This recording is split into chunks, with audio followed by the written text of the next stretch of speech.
She's in pretty bad shape. How's her pulse? It's down to 52. That's not good. Have her in surgery in 10 minutes. Yes, doctor. Any identification? Just a name. Kitty Travers. Nothing else. Okay, we'll start with that. Kitty Travers? Wait a minute.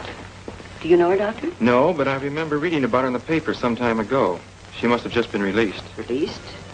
Yes, from prison.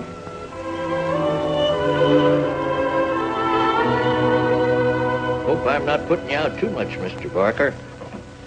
Guess I shouldn't have come here asking you about Kitty. That's all right, Mr. Klinger. You know, when I saw her picture on this piece of music, I phoned the publisher's office and they told me where I'd find you. Oh. Cream? Sugar? No, thanks. I take it straight. Guess I was just plain lucky seeing this piece in the window. Clerk told me you wrote it more than 3 years ago. Yes, that was my first published song. Came near being my last. And you knew Kitty then? Yes, I knew her. You must have met her right after she packed up and ran away. Never even left us a note. And you say you haven't heard from her since? Not a thing. We were pretty badly broken up about it, especially my wife. You see, we lost our son in the war, and Kitty's all we have left now. That is, all I have left. My wife, she passed away about a year ago. Oh, I'm sorry. That's why I'm so anxious to locate a Kitty, as she calls herself now. Wherever she is. Would you like a cigarette? Or a cigar, maybe? Cigar, if you don't mind. Doctor says I should ease up on smoking, but I guess one cigar won't hurt. Huh? Well, I don't think that'll do you any harm. Hope they're still fresh. Oh, you... Thank you, Mr. Barker. Call me Dan, won't you? All right, Dan. Why don't you tell me where Kitty is, instead of making me hint and beat around the bush? I haven't seen her for a long time, Mr. Klinger. Over 2 years. Still holding out, ain't you? Look, son, maybe you think I'm a prying old man, but you must have been awful close to my daughter. What makes you say that? You wrote a song for her. How come? It all began back in Mrs. Nesbitt's rooming house. At that time, I was in love with a girl who was staying there. Kitty? No, it wasn't Kitty. It was Linda. She was a cashier in a restaurant. Used to work until 3 o'clock in the morning. When she came home at night, she usually found me at the piano because I was busy trying to write music.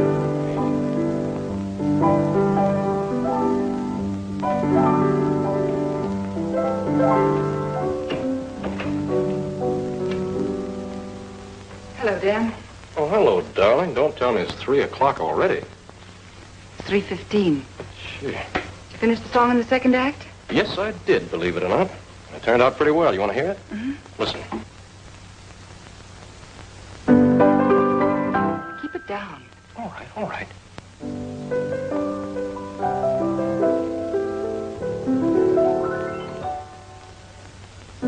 You are all the world to me, and the heavens too. What the future holds for me, I can find in you. Like a lighthouse on the sea, you're my promised land. As I mark the march of time, you're my footprints in the sand. Since I won your heart, I've been beaming with pride, never more to part, ever side by side.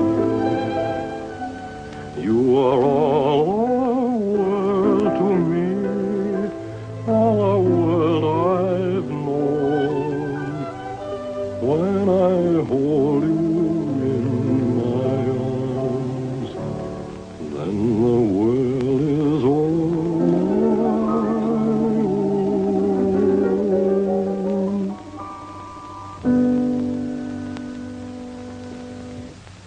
what's the verdict? I like it. There's a lot of warmth and tenderness. So have you, darling. I hope the show will be your big break, Dan. I hope so. You make the grade, I know it. Well, all we need is a little luck, honey. Gee, I'm tired.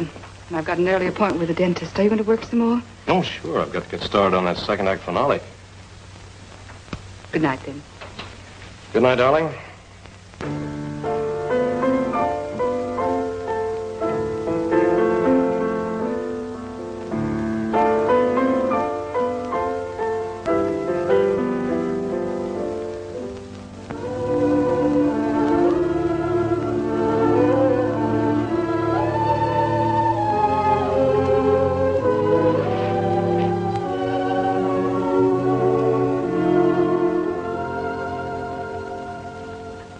Dan Barker.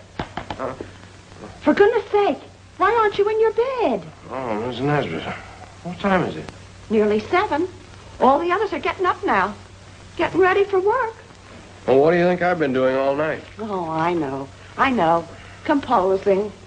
But what does it get you? I'm going to get a break, you'll see. I can feel it coming now, any day. And the first thing I'm going to do when I get some money... Uh-huh. You're going to pay your board. Dan, why don't you come down to earth? Why didn't you stick to selling shoes? People can't do without shoes, but they can fiddle without your tunes. Now, don't say that. Sooner or later, everybody has to pay the fiddler. Well, then the fiddler pays me, I pay you, and there we are. Yeah, but just now we aren't anywhere. To bed with you and get some sleep. Get.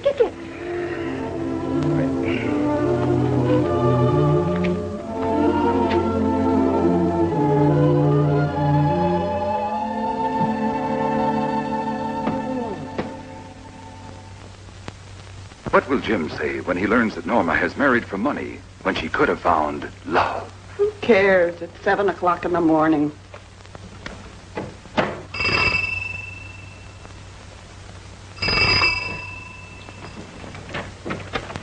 Good morning. Good morning. What can I do for you, young lady? I'd like to see Mrs. Nesbitt. Well, you're looking at her. I wrote you about a room. Helen Drake recommended your place to me. Oh, of course. Come right in. So you're Kate Klinger? No, not anymore. Left that name in Pleasant Prairie, Minnesota. Changed it to Kitty Travers for professional reasons. Oh, you've got a profession? Well, not yet exactly, but I hope to have.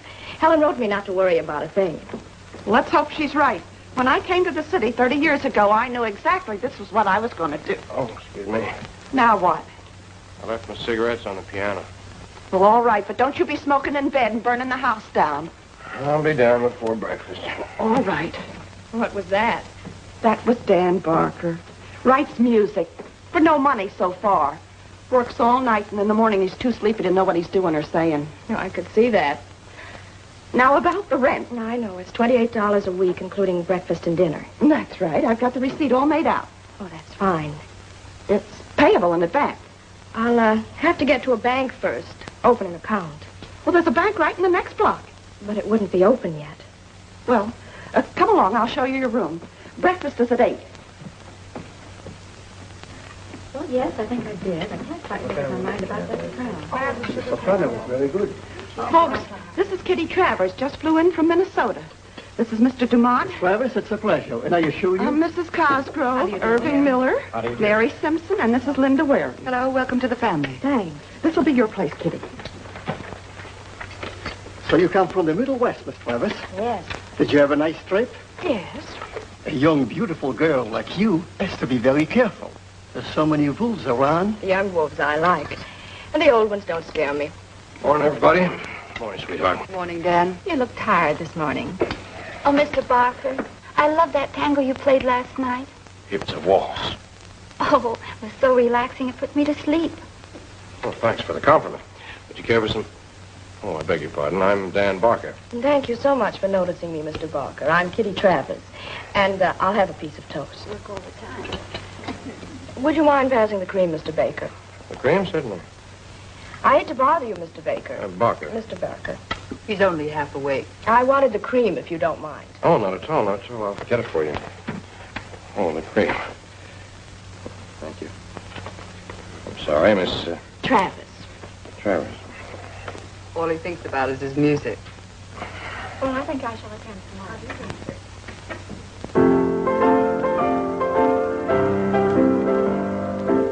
Bye, darling. Goodbye, Linda.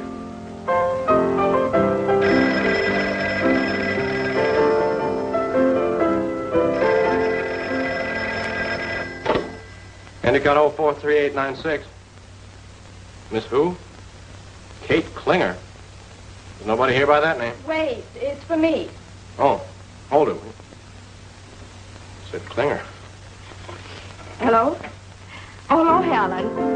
Yes, I got in at 6. I'd have called you, but I didn't think you'd be up yet. Hold it a minute, Helen. Do you mind stopping your concert for just a minute, Mr. Baker? Barker. Baker or Barker, I still can't hear.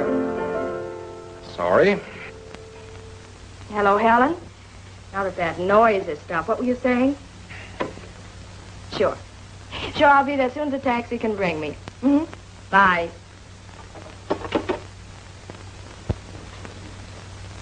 They fit perfectly, Helen. They're like new. I haven't worn them half a dozen times. You can have these, too. Shoes are very important. Some men pay more attention to shoes than to the dresses a girl wears. Let's see, you'll need some smart outfits. I told Bob Lacey so much about you. Your figure, how elegant you are. Really gave you quite a build-up. Try this. You've a date to be in Lacey's studio at 11. I hope you explain that I've never worked for a commercial photographer. I did not. There isn't much to it. I can teach you all I know about it. And I've done all right. You certainly have. Modeling's done you a lot of good. Not the modeling, honey. The Alimony. Nice gentleman saw my picture in a fashion magazine. You were married? And divorced. My lawyer, Bert Crail, got me the divorce and a nice alimony. Now I don't have a thing to worry about, except collecting it. Needs a little tightening about here. The only modeling I do now is for fun. It's pin money for me. Well, how soon do you think I can earn some money? You broke? Completely. I'll let you have a few dollars. Thanks. Let's see. You'll need this bathing outfit, too. Standard equipment for models. Over here, Miss Kitty. Now, here's what I want to show. You feel like $1 million because you're wearing a Swanson outfit. Your boyfriend has just left to get you a Coke and a hamburger. He looks back, and you wave at him. Got it? Yes, I guess I can. I'll try. Now, take your wrap off. And sit on the arm of the chair. And wait. I wish you could see yourself stiff as a board. How Helen Gray could call you a sensational model, I'll never know. Well, if you just let me... Don't interrupt. Don't give me that frozen smile. Loosen up. Let me see just one little reaction. Now wave. Naturally. No, I said naturally. Give me something. Now wave, naturally, Mr. Lacey. Bert, what's up? Invite us in. We'll talk about it. Sure, come on in. Thank you. This is Mike Hadley, a private detective. We have to change the combination. Nice meeting you, Mr. Hadley. Likewise. Sit down. Mike is the president of the Ajax Detective Agency. Marital investigations are specialty. I get it. I need you, honey. I need you badly. It's a Donovan divorce case. We've got everything set up for tonight. The hotel room, the photographer, and Mike here. But the gal we were going to use taking a run-out powder. Now, Mrs. Donovan is willing to pay plenty. I thought that perhaps... Hold everything, Bert. You know I don't go into that sort of stuff anymore. Well, who said anything about you? I thought perhaps you might think of a girlfriend that'd like to pick up a quick $250 tonight. No, not offhand. Well, why come to me? You know more people than I do. Hi. What happened to you? Nothing, absolutely nothing. Excuse me a minute. Come on, darling, tell me all.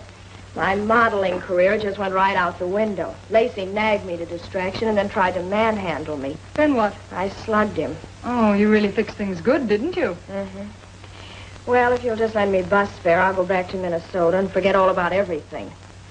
Don't take it so hard. Something else will turn up. In fact, something else has turned up. Darling, I won't have to lend you a dime. Your big break is right out there in my living room now. How would you like to earn $250 for an hour's work? What am I supposed to do, kill somebody? You'll see. Come on. Kitty, I want you to meet my lawyer, Bert Trail. This is Mr. Hadley. Kitty Travers. Kitty would like to work with us. What kind of work? Oh, just a little legal chore. Almost the same as modeling, only you don't have to get your face in the camera. All right.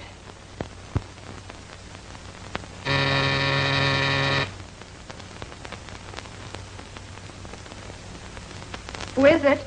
Mr. Donovan. Miss Harper? Yes, come in, please. Be seated, Mr. Donovan. I understand you have some startling information about my wife. I have. Believe me, I have. Kiss me, darling. What's the meaning of this? The judge will ask you that same question in court, Mr. Donovan. This is terrible.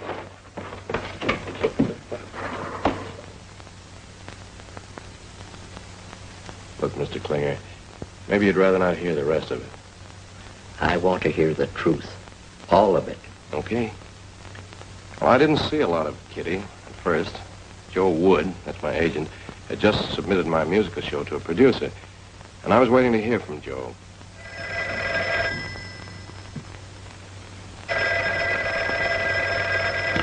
Hello? Who? No, there's no Joe Wood here. Oh, you're Joe Wood. Yes, that's me. I want to speak to Don Barker. Mr. Barker's not in. This is Kitty Travers. May I take a message? Is Linda there? Oh. Miss Travers, tell Danny Boy that his show is in a bag, and he'll be soon rolling in money. Yes. Evan Fisher is all set to sign the contract. And Miss Travers, tell Danny to be in my office not 1 minute later than 5 o'clock. Yes, I'll be sure to tell him when he comes in, Mr. Wood. Bye. Hello, Mr. Wood? Oh, Mr. Barker. You're just a second too late. For what? Excuse my informal attire. I jumped out of the tub to answer the phone. Your agent called. He said your show's in the bag. You sure you heard right? Yes. He said a producer named Fisher is ready to sign. Mr. Wood wants you to come and see him at 5 o'clock. Oh. Well, what's the matter? Don't you like being a success? Oh, sure. Think of all that nice money. Well, after all, nothing's final yet. That's enough good news for one day. Now, if I were you, I'd go out tonight and celebrate. To begin with, I'd get myself a wonderful dinner. Steak, 3 inches thick. Then I'd go dancing. Forget all about work. Oh, Linda works every night, you know that. Now, come, Mr. Dan Barker. Don't tell me a nice guy like you can't find a girl to go out with. Then I suppose it's none of my business. I guess I'm just a dreamer. But if I were you, I'd be dreaming about a nice, cozy penthouse, a big Cadillac convertible, and a yacht. You know I'd love to go fishing just once on a nice, clean yacht. Well, you're more than welcome to come along on my yacht. Well, to get all those things, that's just a dream. That's how dreams are made. Maybe I could help you write more musicals or a hit song. I could be your, Inspiration? Yes, your inspiration. Whenever you had an opening of a new show, I'd be sitting in a box in a gorgeous evening gown and wish hard. And then your show would turn out to be a big success. You know, I have a lucky star and get everything I wish. Would you believe that, Dan? Yes, Kitty, I would. You know, it's funny. I think I'm actually seeing you for the first time. Do you like what you see? If I said no, I'd be lying. It takes courage to say that to a girl who's just washed her hair. You're sweet. Hardly given me a glance. Sometimes one glance is enough. I'll never forget the first time I saw you. Your hair all mussed up. You were cute. Fact is, I liked you from that very first day. Of course, up to now, I've had no response. Well, the fellow doesn't know. What? What? You know a lot about music, Dan Barker, but you know very little about women.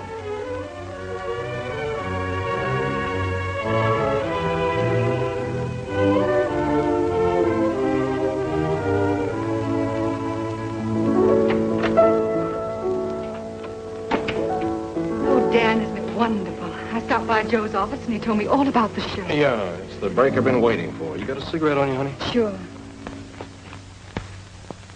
Thank you. Yeah, now I can really begin planning things. Oh, yes, Dan. It's been nice here, and Mrs. Nesbitt's been swell, but... You know that new apartment building up the street? You mean the one with the balconies around it? That's the one. Yeah. And I'm fed up with buses and streetcars. That blue convertible we were looking at the other day.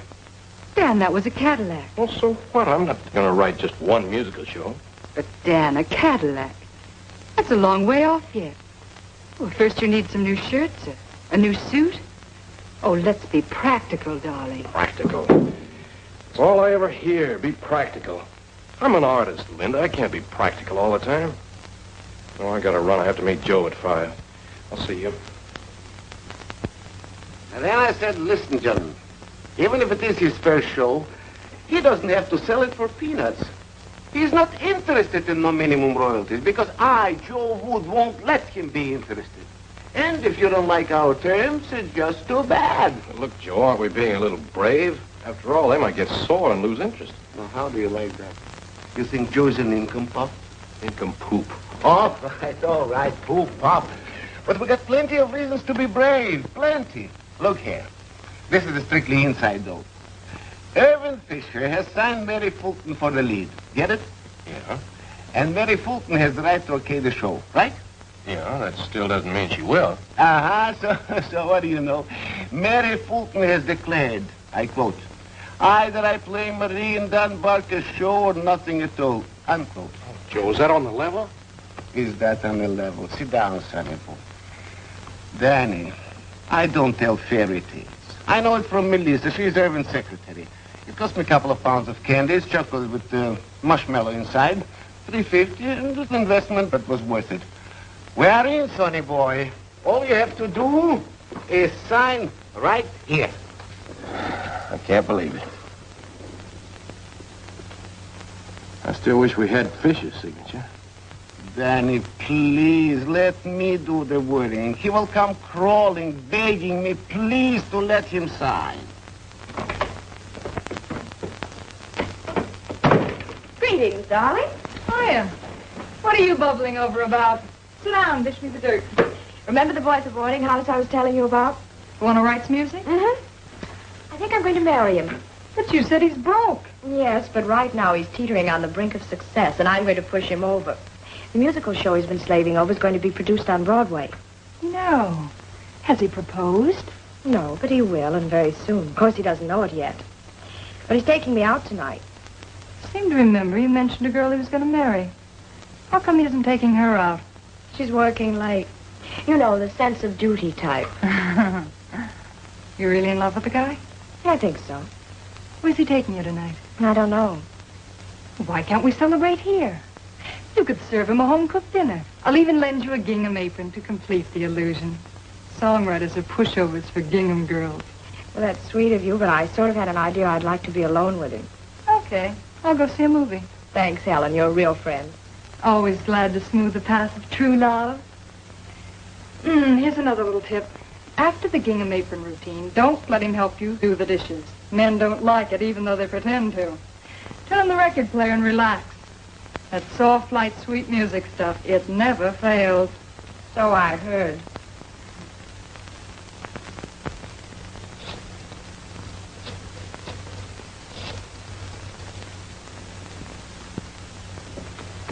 Come on. Mrs. Nesbitt? Mrs. Nesbitt, let me speak to Dan, please. Celebrating? He should be celebrating in a time like this.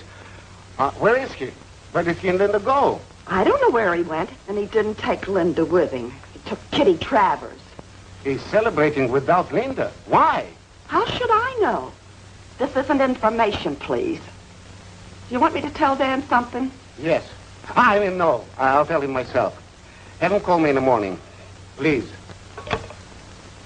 Celebrating. Here, I can help you with the dishes. Oh, no, you don't, darling. Relax. I don't like a man doing a woman's work. Anyway, this evening's much too short to waste. I'll be back in a jiffy.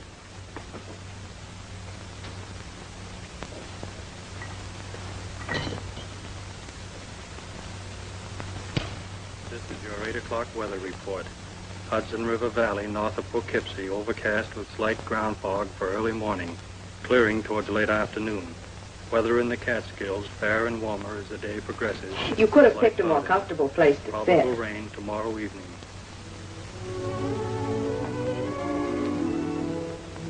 Why don't you come over here?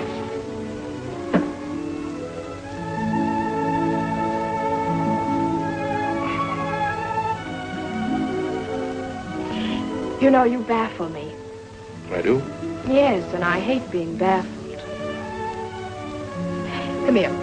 I want to show you something. Look at that face. What's wrong with it? Everything Mr. Sober sides. This is your night to howl. Let yourself go and look at you. I'm sorry. It's the only face I've got. And it's a very nice face, too. When you don't look like you were carrying all of the world's problems on your shoulders or like you were afraid of someone. Close your eyes a minute. What for? I want to see what you look like when your eyes aren't sad like a Cocker Spaniel. Go ahead, close them.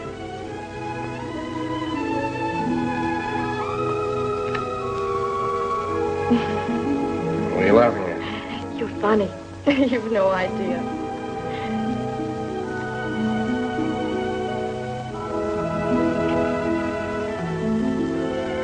Still funny? No, darling.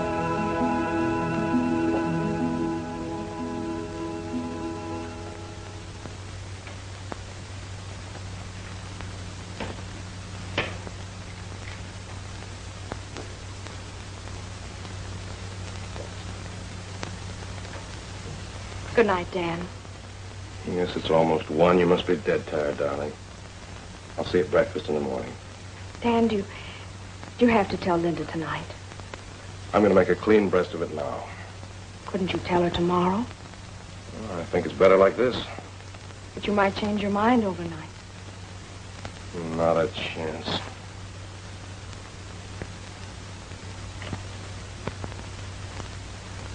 Good night, sweetheart. Good night, Dan.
Made.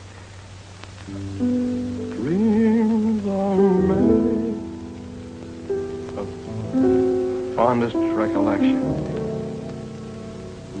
Tears and sighs that come of deep affection. The hopes and schemes that never, never fade. That's how dreams are made.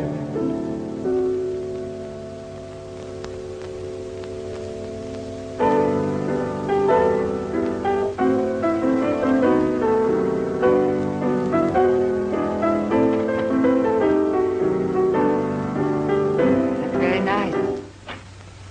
What's the matter? Did I frighten you? Oh. Why?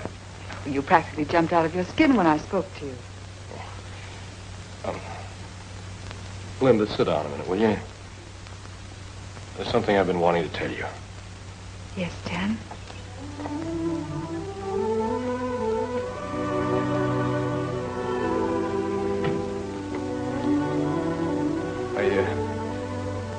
I've been thinking a lot about you lately, Linda. About us. And I've made a decision. I regret it someday, but I've made up my mind. Dan, you make it sound like such a dangerous adventure. I don't think either of us will ever regret it. No, Linda. What I'm trying to say is... Well, I don't think it would work out for us. I don't think we'd be a good team. Of course, we'll always be friends. Good friends. Always good friends. That means it's all over. And believe me, Linda, it's the best thing for both of us. It's just... Don't say any more, Dan. Always been honest with me. Let's keep it that way.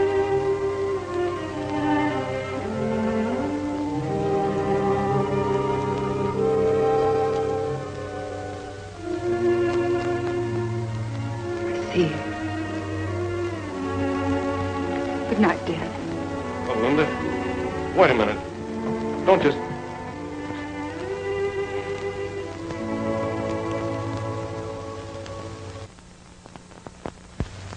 Good morning, Gertrude. How are you, beautiful? What's come over you? Nothing. Just happy. Some people get happy about the strangest thing. Well, shouldn't a guy be happy when he's going to marry the most wonderful girl in the world? So you and Linda are going to get hitched. No, not Linda. Her name's Kitty Travers, and she's really something. She must be. To break up you and Linda after all these years. Oh, Linda's a grand girl. I'll always think the world of her. Well, we've known each other ever since we were kids, but Kitty's different. She can really inspire me to... You're gonna need a lot of inspiration, Dan. Well, that's no way to talk to a guy who's sitting on top of the world. Boy, am I hot. Last night I wrote the greatest song ever put on paper. Take a look at that. Sure. Sit down in that chair, Dan. I gotta cool you off much as I hate to. I would rather lose my right arm than tell you this. Dan, the whole deal is off. What? I don't get it. Mary Fulton cracked up in her car and won't be out of the hospital for months.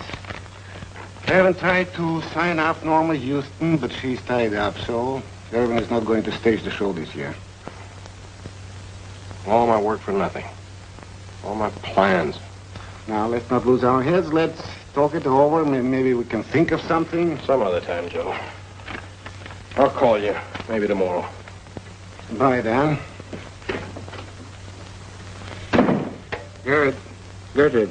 Yes? Hold all calls, and I don't want to see anybody either. Kitty, that's how dreams are made.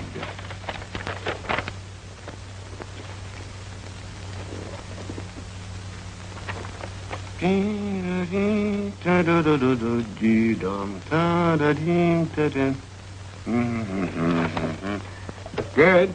Get me Paul Ricardo. Yes, it would.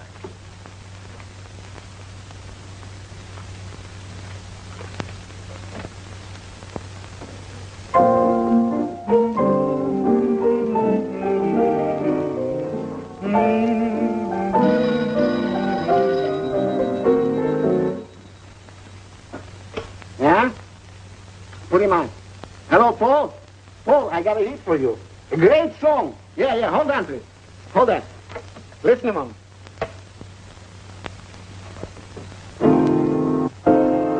Dreams are made of fondest recollection, tears and sighs that come from deep affection, the hopes and schemes that never fade. That's how dreams are made. Isn't that a beautiful phrase, Paul?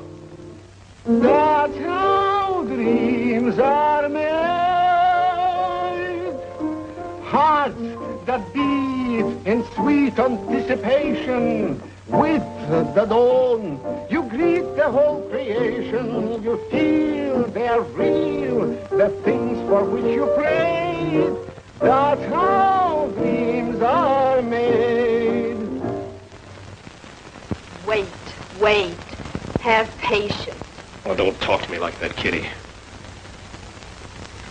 All my life I've waited, and where's it gotten me? I'm fed up with it. Kitty, only last night you Last said that... night we had a future to look forward to. What have we got today? Oh, one little setback. That doesn't need to end everything. You told me you loved me. All right, I told you, so I made a mistake. Let's forget the whole thing and call it quits. You'll probably be a lot better off with Linda anyway. Maybe she likes being poor and worrying all the time. I don't. Okay. So I made a mistake, too. And that song I wrote for you, I'll burn it. I'll never want that one published. Don't worry. It hasn't got a chance. Publishers aren't that stupid. That doesn't sound like my daughter. Anyway, she knocked me right off my little pink cloud that night.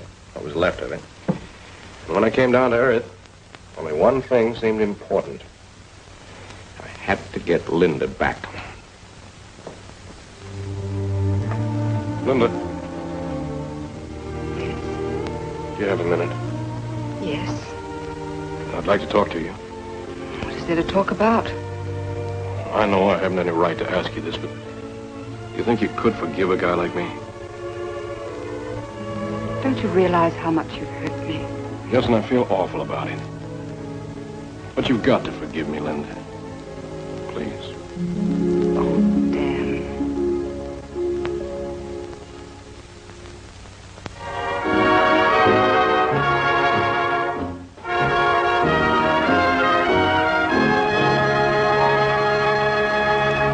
You just heard Kitty, That's How Dreams Are Made, which is leading our parade of favorites for the 6th consecutive week. That puts the name of Dan Barker right among the year's most successful songwriters. And now for our sponsor. How do you like that? Dan Barker. He must be making a fortune with that song. You were silly to give him the brush off so fast. It only gave Linda the green light. Now she's cashing in instead of you.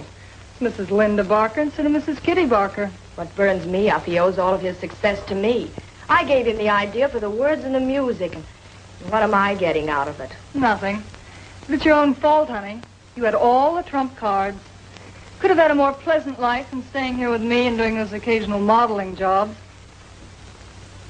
I wonder what would happen if the publishers knew I was Dan's inspiration girl. Say, that might be interesting. Take a good look at me. I might even be the next Mrs. Dan Barker. This was the beginning. When Kitty went to the publisher, he insisted that her picture be on all the music. He claimed it would sell more copies. And did it? Yes, I guess so. That's what Dan says. And since then, all I hear, all I read is Kitty, Kitty, Kitty. Interviews, Dan and Kitty. Photographs, Kitty admiring Dan, Dan adoring Kitty. Radio shows, public appearances. They have to go out together. They have to travel together. All for the sake of business. And tonight, did you see the papers? You mean that shindig at the 400 Club? Yes, with Kitty Travers to sing and Dan at the piano. Oh, my miss, but I'm losing, Dan. Now, maybe it's not that bad. After all, Dan should have learned his lesson. Afraid he hasn't. We were so happy, the way I always dreamed it would be. Dan was so sweet. We were making plans for the future. Didn't realize then that all this was made possible through the success of that song. A song that idolized a girl who took Dan away from me once before. Oh, that Kitty Travers is a no good so-and-so. Maybe I have too much pride, but this business with Kitty has reached a point where I have to make a decision. You're not going to leave Dan. Perhaps I should before he leaves me. Now, you listen to me, Linda Barker. You're not going to run out on Dan and leave that she-pirate a clear field. That's the trouble with marriage nowadays. Too many women are ready to run at the first sign of trouble. It's all wrong. You love Dan, don't you? You know I do, my Nisbet. Well, then you're staying right here. Because if he's worth loving, he's worth fighting for. But what can I do? I'm going to have a baby. Why, Linda, that's wonderful. Wait till Dan hears. I'm not going to tell him I can't. I don't want to win him back that way. Well, there ought to be some way of bringing Dan to his senses. Say, it's 10 o'clock. Let's get that nightclub on the radio. Oh, I'd rather not. I don't... Oh, don't be silly. Turn it on.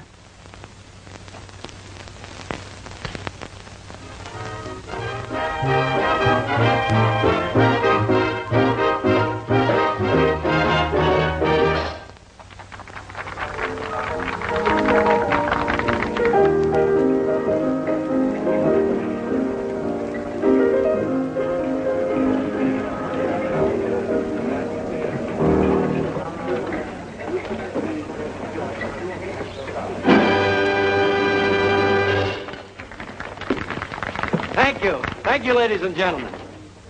And now, as the cannibal chief said to his cook, whom are we having for dinner tonight?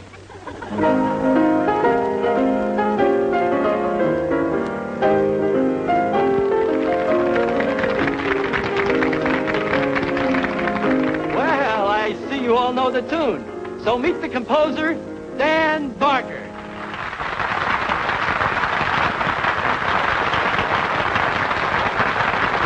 And the lovely lady who inspired him to write the song, Miss Kitty Travers.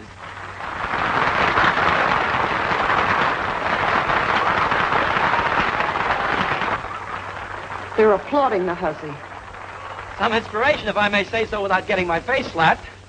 It's a wonder the guy didn't write a new wedding march. Here she is now, ladies and gentlemen, Miss Kitty Travers, the inspiration girl in person, singing America's #1 hit tune on the parade of favorites, Kitty. That's how dreams are made. Travers?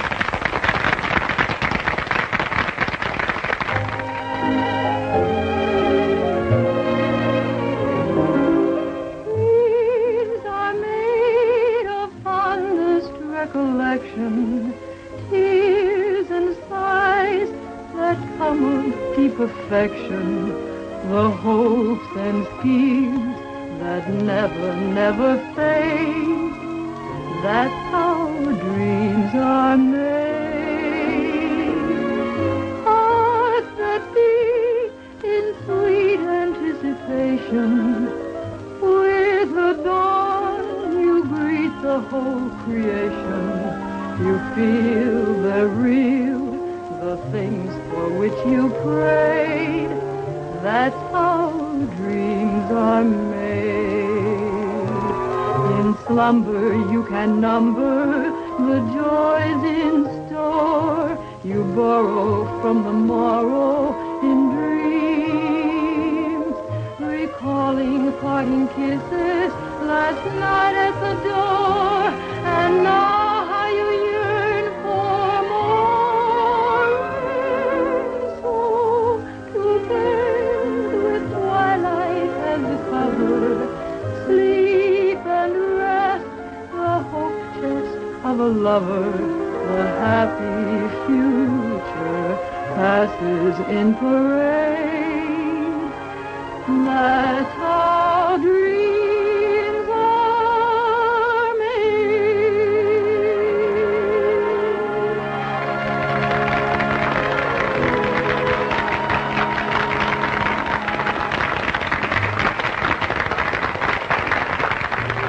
Thank you, Miss Travers, and thank you, Dan Barker.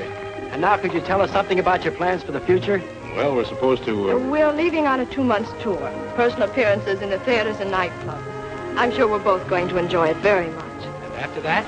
That depends on Dan. Well, I expect to write more songs. That will depend, of course, on my inspiration. Don't worry, darling. I'll do my best to inspire you. Well, are you going to take that without a struggle? No. I'm going to fight for Dan. I'm going to fight hard. Linda did fight hard. She did everything to dissuade me, but I was crazy about Kitty. So we went on tour. I footed all the bills and paid Kitty a liberal salary as my inspiration girl. The tour didn't make much money, though. And the royalties on my one-hit tune soon began to dwindle. What about your wife? Did you ever hear from her? Oh, yes. Linda wrote me regularly all the time I was on tour. She ever mention Kitty? Nope. Never a word about Kitty. Smart girl, your wife. Very smart. I didn't realize it at the time, though. I didn't realize just how broke I was either until I got back. I went to Joe's office. Bills, more bills. Maybe you should change your name to Bill Barker. Tell me something. Have you an income I don't know about? Well, I guess I did spend a lot, didn't I? Like a Texas oil millionaire, only more. So I'll write another hit, and you'll feel better about the whole thing. Look, I'll feel better if you write just half a hit. Tell me, how's Linda? Oh, I don't know, Joe. I haven't seen her. I'm not living at home. Not living at home? Don't tell me. No, that couldn't be. Give up a swell girl like Linda for that inspiration dame? My personal life is none of your business, Joe. Don't say that, sonny boy. My business got plenty to do with your personal life. Especially when things get so personal that you don't write no more songs and I don't collect no more 10%.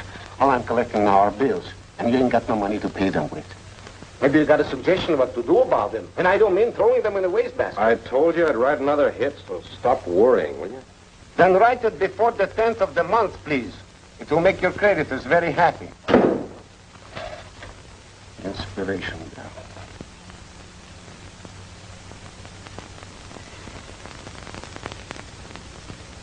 So you've come to plead for the return of your husband.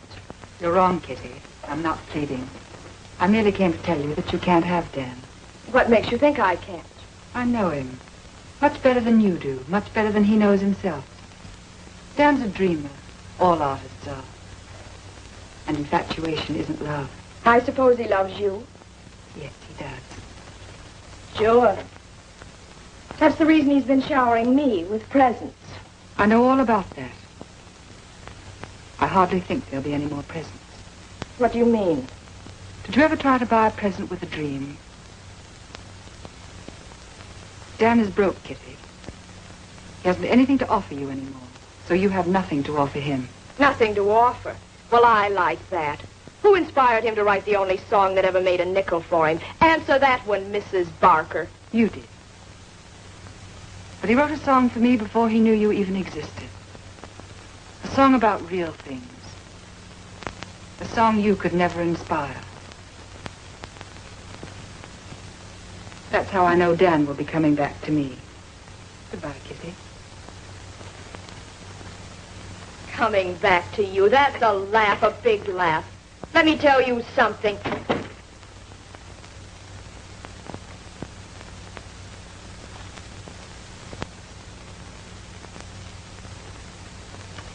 While I was working, Kitty went out a lot with Helen, that lawyer, Crail. I must have been blind. I didn't even think anything of it when I saw this picture in the newspaper. The man with her here is George Griswold. He made millions building bridges. Here they are together at the 400 Club.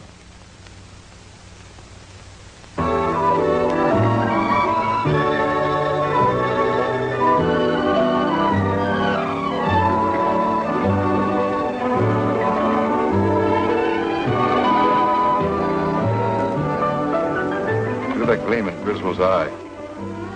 You ask me, he's about ready to be hooked. I don't have to ask you. I can see that for myself. We're a little ahead of schedule. What do you mean? Kitty hasn't broken up clean with Dan yet. Don't you worry about her. She'll get rid of that broken-down songwriter without a struggle.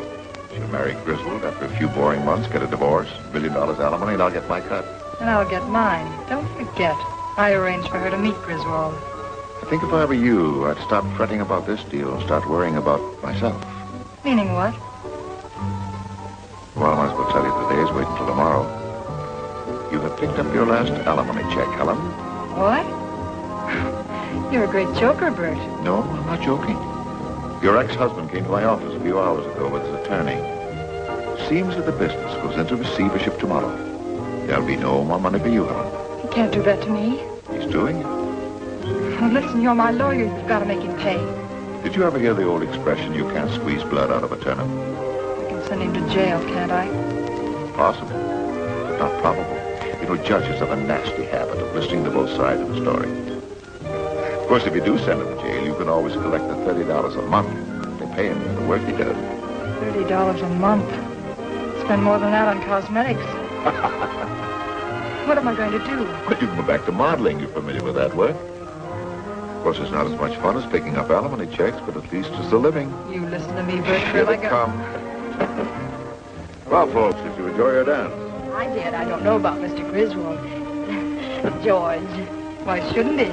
George is an expert. Thank you. I must admit I know good wine when I taste it.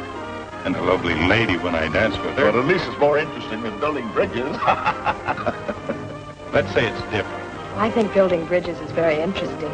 George told me a lot about it. Right now, I'm more interested in building a bridge to a fascinating friendship.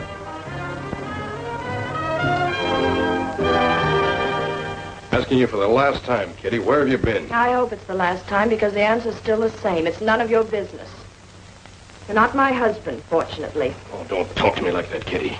I know I've been neglecting you lately, but that's because I've been working. Sure, and what's it getting you? Absolutely nothing. I'll write another hit. Plenty of hits. There's a good chance now that the show may go on. Why, kid yourself, Dan. You wrote one song and it made a little money. But you haven't written anything since.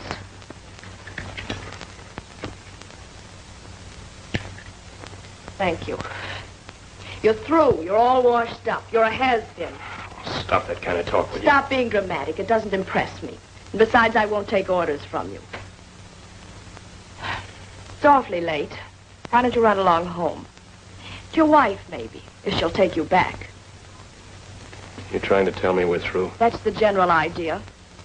Do you mind telling me why? You're right back where you were when I met you. You were broke, didn't have a dime, and you never would have if it hadn't been for me. Let's just say it was fun and leave it at that. I have other plans. Oh. And I suppose your other plans include this Mr. Griswold. And why not? Yeah. I guess he is the guy for you. You're so right. You know, sonny boy, there comes a time in the life of every agent when he has to tell the truth. Even if it hurts me. Disappointments I'm used to for years because once I booked vaudeville acts, but you are the biggest flop I ever handled. And I handled some terrific flops, including a troop of tightrope walkers that were drunk every night. Go ahead, Joe. Pour it on. Are you saying you ain't got it coming to you? No. Passing up a fine girl like Linda. And for what? Well, everything's over between Kitty and me. You know that, Joe. It sure is, but what about Linda? I don't think that she can live on air. Isn't she working? No, she's been depending on the money you sent her. I haven't been able to send any since the royalties stopped coming in. The royalties stopped, but the money didn't. You mean you've been sending her money? Some people have to eat. Thanks, Joe. Yes, Gertrude? Don Anderson is here to see you. Oh, I'll be right out. Don't go away. I got plenty more to say to you.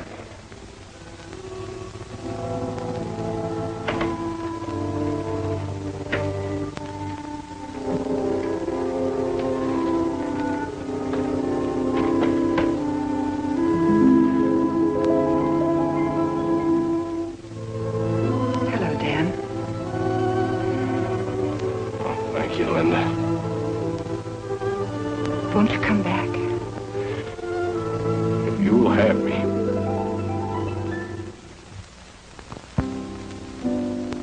God gave us slumber, peaceful repose. Sleep, little loved one, days that are close. My arms, your cradle, nestle till the dawn. Sleep makes you beautiful, so slumber.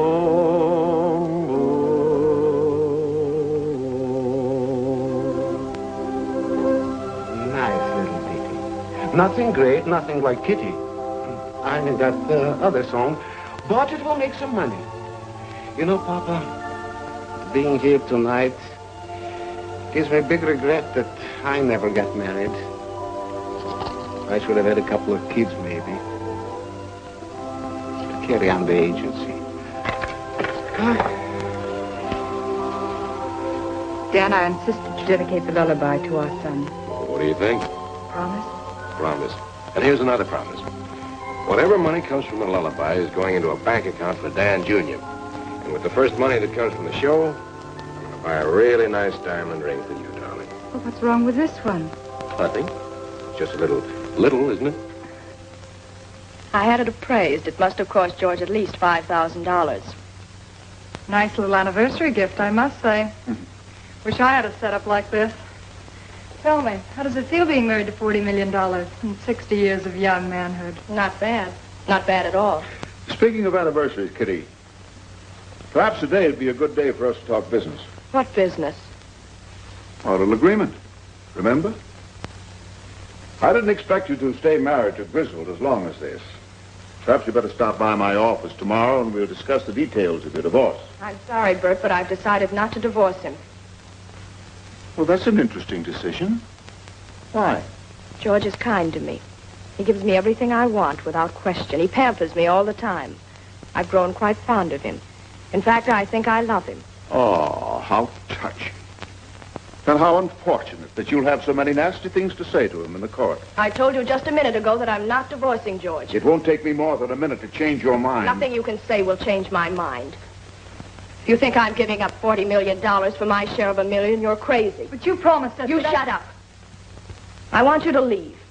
Both of you. Before I call the butler and have you thrown out. Okay, Helen, come on. But the grand lady's bored with our presence. I'll telephone your old landlady, Ma Nesbitt, and tell her that you'll be coming home soon. Come on. Wait. What are you going to do? Well, it's not what I'm going to do. It's what your beloved husband will do. He won't be very happy when he finds out that you married him with fraudulent intent, and that on occasions you're not above helping out in framed-up divorce cases. Of course, if he loves you madly, he may forget and forgive, but I doubt that. He'll probably divorce you very quietly, and you won't get any alimony. Not a cent. All right, Bert, you win. No, you're being sensible. What do you want me to do? When do you expect your husband back? In 3 or 4 days, he's attending a bridge dedication in Ohio. Well, I'll tell you what you do. You pack your things, move out of here quietly tonight, and leave a note saying that your nerves are at the breaking point, you can't stand anymore. Hold it, that would be desertion, and he could sue her for divorce. Oh, will you stop trying to be brilliant? I don't understand, Kitty. I did everything in my power to make our marriage a success. Yet she walked out on our first anniversary.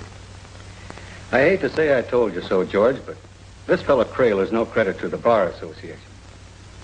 However, a lawyer can't go any further than the client permits. So all of this must have transpired with your wife's knowledge and consent. It's hard to believe. But it makes sense. Mr. Griswold's residence. One moment, please. Mrs. Griswold is on the telephone, sir. Do you think I should talk to her? Why not hear what she has to say?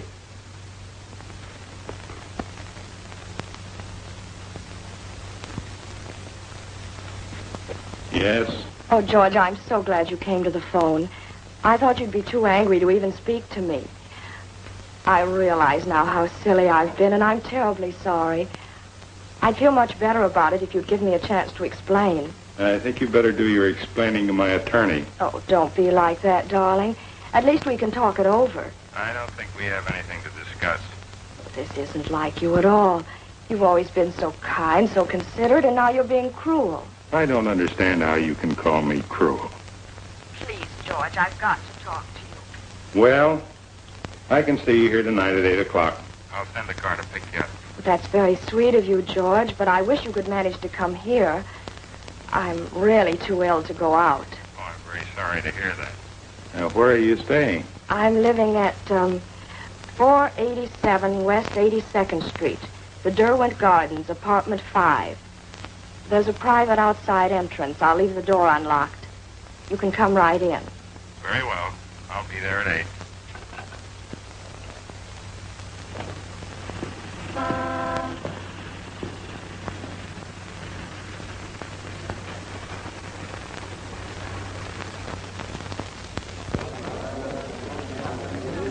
Mr. Healy, you have testified that on the night of April the 14th, you received a sudden call from the Ajax Detective Agency to proceed to the Derwent apartment. And there, from a proper place of concealment, take a photograph of what transpired there that evening. You did, in fact, take such a photograph.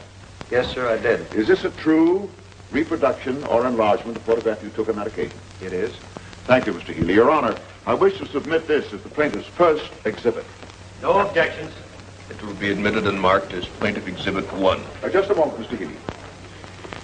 You've also testified that on that night you saw a man enter the apartment. Yes, the man in the photograph. Will you kindly tell the court if that man is in this room? That's him. Would you stand up, sir, please? You're sure this is the man you saw? Yes, sir. Thank you, Mr. Healy. You may cross-examine the witness. No questions at this time. But if the court so please, I should like to recall to the witness stand the plaintiff, Kitty Griswold. You will take the stand again, Mrs. Griswold.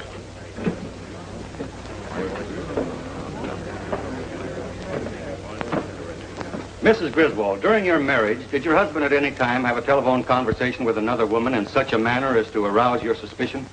No, but he was away a good deal of the time, dedicating bridges and things. After you left your husband and took up separate residence, did you ever telephone him? No, sir, I did not. Have you ever resided at the Derwent Apartments? Never. Isn't it a fact that on April the 14th you telephoned your husband to pay you a visit at the Derwent Apartments? No. No further questions. Your witness. No question. You're excused, Mrs. Griswold.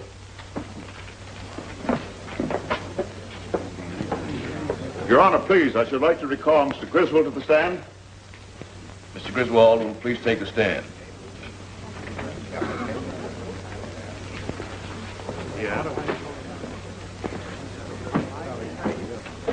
Mr. Griswold, it has been testified here that you went to the Derwent apartment on the night of April the 14th, that you went there in answer to a call from a lady. Will you kindly tell the court the name of the lady who called you? It was Mrs. Griswold. Are you sure it isn't the lady in the photograph? I'm quite sure. Mr. Griswold, and the gentleman in the photograph, is that by any chance a picture of you? No, it is not.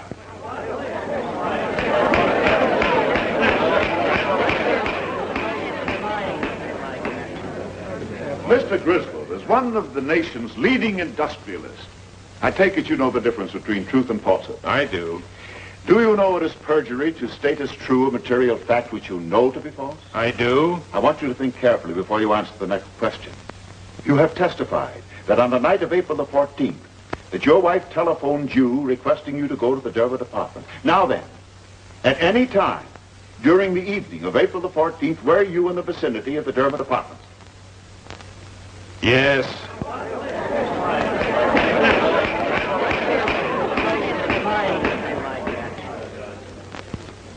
Isn't it true that you went straight to apartment number 5 to the arms of your paramour? No, it is not. I object, Your Honor. I object. Counsel is trying to intimidate the witness. Your Honor, I'm only trying to establish the fact that the defendant kept a love tryst. The objection is overruled. If there's any further demonstration, I shall order the courtroom cleared. If it so please the court, we'd like to offer testimony in rebuttal. With the court's permission, I should like to call another witness. Why, go right ahead. Witness is excused. Call Mr. Curtis Carter. He's trapped himself. He'll go to jail for this. Mr. Curtis Carter. Mr. Curtis Carter, please come to the witness stand. Curtis Carter, please.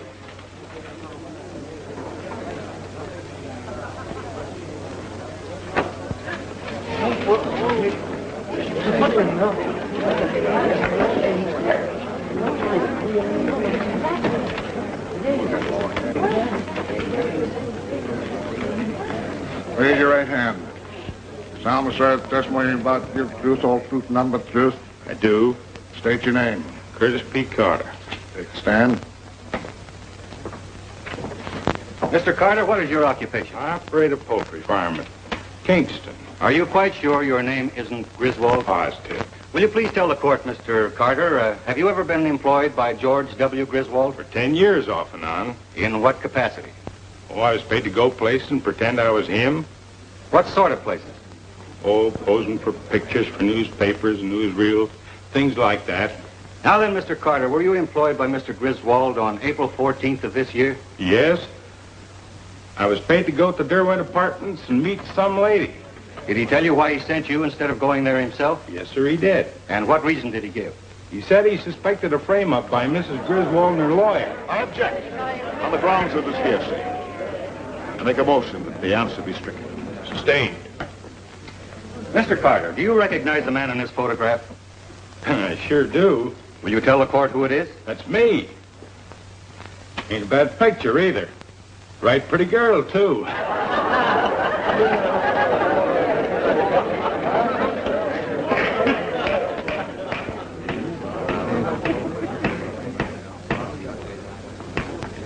Marriage is a sacred institution.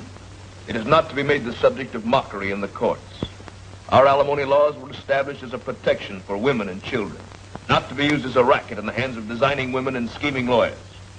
The bailiff will take into custody Mr. Burton Crail, Mrs. Kitty Griswold, and all others involved in this brazen attempt to subvert justice. You got me into this. Ah, shut up. Court is adjourned.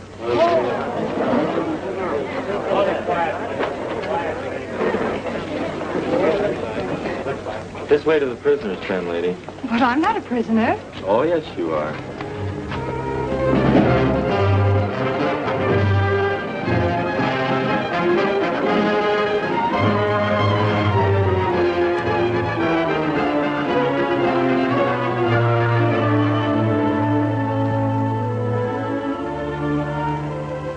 Tell me, Dan, is Kitty still in prison? Yes, she is, Mr. Klinger. Who would ever think that of Kitty? It's a mercy my wife didn't live to see it. To think I came all the way here to take her home. I'll answer, Dan. Thank you, darling. Well, Mr. Klinger, I wouldn't Hello? worry about it if I were you, because This is Mrs. Barker speaking. now that you're here, you can see it. That's going to do a world of good. Just to know that you're here. Yes, we'll come as quickly as possible. Kitty was paroled today. She's been injured in an accident. She's in the hospital and asking for us. Come on, Mr. Klinger. I didn't know where I was going. I didn't care. All I remember is screaming brakes. I guess something like this had to happen to make me realize how wrong I've been. Please forgive me. It's all right, Kitty. I couldn't leave when you're hating me. We don't hate you. Thanks. You'll be all right, Kitty. I'm going to be all right. You take me home, won't you, Father? Sure, I'll take you home, Kitty. I'll even fix up the old house for you. We'll get rid of that green carpet you didn't like. I'll get Mo's old platform rocker, the one you used to like so much. I'll put it on the front porch. You can sit in the sunshine and get well again. I'll take awful good care of you, Kitty. You better leave now. She needs to rest. Goodbye, Kitty. Goodbye, Kitty.